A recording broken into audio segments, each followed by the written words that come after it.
లలితాపరా భట్టారికా స్వరూపం గురించి మనవి చేస్తాను. సువాసిని స్వరూపమునకుండేటటువంటి ప్రధానమైన లక్షణమేమి అని ఒక ప్రశ్న.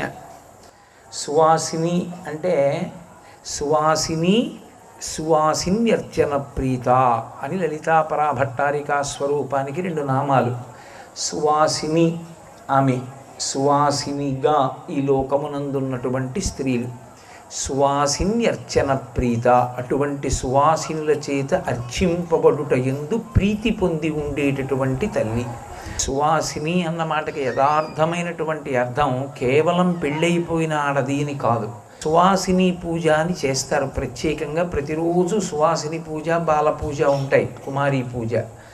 అందులో సువాసిని పూజ చేసేటప్పుడు చాలా చోట్ల లక్ష్మీదేవి యొక్క నామములతో కానీ లలితా స్తోత్రం కానీ చేస్తూ ఉంటారు. కానీ అది కాదు, కల్పం అలా లేదు.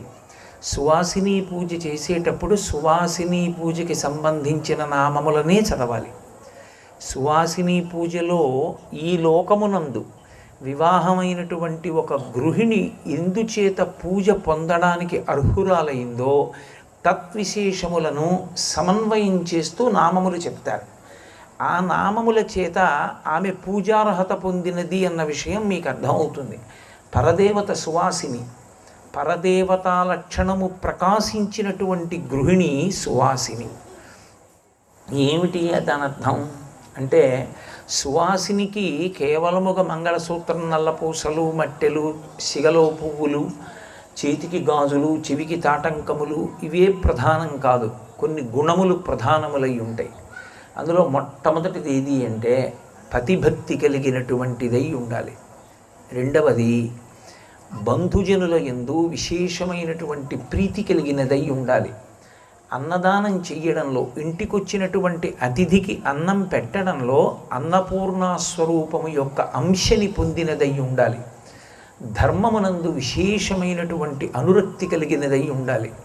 పెద్దల చేత మన్నన చేయబడినటువంటి నడవడ కలిగినదై ఉండాలి. అందుకే సీతమ్మ గురించి చెప్తూ వాల్మీకి రామాయణం సుందరకాండలో ఆ తల్లి ఎంత గొప్పది అంటే మాన్యావురు వినీతస్య అంటారు వాల్మీకి మహర్షి. ఆమె పెద్దల చేత పొగడబడినటువంటి నడవడి కలిగినటువంటి తల్లి. అంచేత పెద్దల చేత అభినందింపబడినదై ఉండాలి.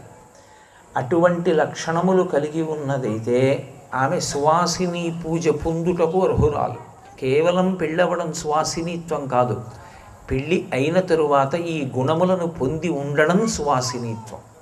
ఆమె పుత్రపౌత్రాభివృద్ధి యందు అనురక్తి కలిగినదై ఉండాలి. నేను కొడుకుల్ని మనవల్ని చూడాలనేటటువంటి ఉత్సాహము కలిగినదై ఉండాలి. ఈ లక్షణములు ఉంటేనే సువాసిని. ఈ లక్షణములు మొట్టమొదట ఉన్నదెవరికి అని అడిగారు. ఈ లక్షణములు మొట్టమొదట ఉన్నదెవరికి అంటే తల్లి జగన్మాత అయినటువంటి లలితాపరా భట్టారికా స్వరూపానికి. ఆ తల్లి సువాసిని. అందుకే లోకంలో ఆమె అనుగ్రహము ఎవరి యందు ప్రసరించిందో వాళ్ళు కూడా సువాసినిత్వమును పొందుతారు. ఆ సువాసిని అసలు నిత్య సువాసిని అయిన అమ్మ సువాసిన్యర్చన ప్రీత, సువాసినుల చేత అర్చన పొందుట యందు ప్రీతి కలిగి ఉంటుంది. మీరు చూడండి, మనకి ఏదైనా ఒక వ్రతం చేస్తున్నారు అంటే ఆడవాళ్ళకి సంబంధించినంత వరకు ఒక ప్రత్యేక నియమం ఒకటి ఉంటుంది. ఏమిటది అంటే స్త్రీలు చేసేటటువంటి వ్రతములన్నీ కూడా రెండుగా మారుతాయి. ఒకటి వివాహపూర్వమునందు చేసేవి, ఒకటి వివాహానంతరము చేసేవి. వివాహపూర్వం చేసేటటువంటి వ్రతాలకన్నిటికీ ప్రయోజనం ఒక్కటే, మంచి భర్త రావాలి. వివాహానంతరము చేసేటటువంటి వ్రతములకన్నిటికీ ఫలితము ఒక్కటే, నా భర్త, నా మరిది లేదా మరుదులు, నా అత్తింటి వారు, బిడ్డలు, పుట్టింటి వారు కూడా సౌఖ్యంగా ఉండాలి. మొదట అత్తింటి వారిని చెప్తుంది, తర్వాత పుట్టినింటి వారిని చెప్తుంది. మగవాడు అలా చెప్పడం, ఆడదొక్కతే చెప్తుంది. అందుచేతనే ఒక స్త్రీని ప్రశ్నిస్తే అమ్మ మీరెవరు అని అడిగితే నేను ఫలానా వారి కోడలని చెప్తుంది. అది వైదికం. అందుకే సీతమ్మ పృథివ్యా రాజసింహానాం ముఖ్యస్య విదితాత్మన స్నుషా దశరథస్యాహం శత్రుసైన్య ప్రతాపిన అంటుంది. స్నుషా, నేను ఫలానా వారి కోడల్ని, దశరథ మహారాజు గారి కోడల్ని అంటుంది. వివాహ పూర్వం వివాహానంతరం కూడా ఆడది చేసేటటువంటి వ్రతంలో తన కొరకు అని ఏమీ చెయ్యదు. తన కొరకు అని చేసుకునేది ఏమి ఉండదు. మరి ఏవి ఆమె యొక్క సుఖము, ఏది ఆమెకి ఆనందదాయకము అంటే ఆమె భర్త సుఖమే ఆమె సుఖము, ఆమె అత్తింటి వారి సుఖమే ఆమె సుఖము, ఆమె పుట్టినింటి వారి సుఖమే ఆమె సుఖము. వారి దుఃఖము ఆమె సుఖము కాదు, వాళ్ళ దుఃఖం ఆమె దుఃఖం. తనకి అంటూ సుఖము లేనిది కనుక, అంత త్యాగమూర్తి అయి జీవిస్తుంది కనుక, సువాసినిత్వము కలిగినటువంటి ఆడదాని వలన నెలకి పడేటటువంటి 3 వర్షములలో 1 వర్షం పడుతుంది అన్నారు. వ్రతం చేసే ముందు గోమయంతో అలకలేదు. మీరు ఎక్కడ మంటపం పెడుతున్నారో అక్కడ గోమయంతో అలకకుండా వ్రతం చేశారు. ఇప్పుడు వ్రతం సిద్ధిస్తుందా అని నన్ను అడిగారు అనుకోండి, నేనేం చెప్తానంటే అనుమానం అమ్మా అని చెప్తాను.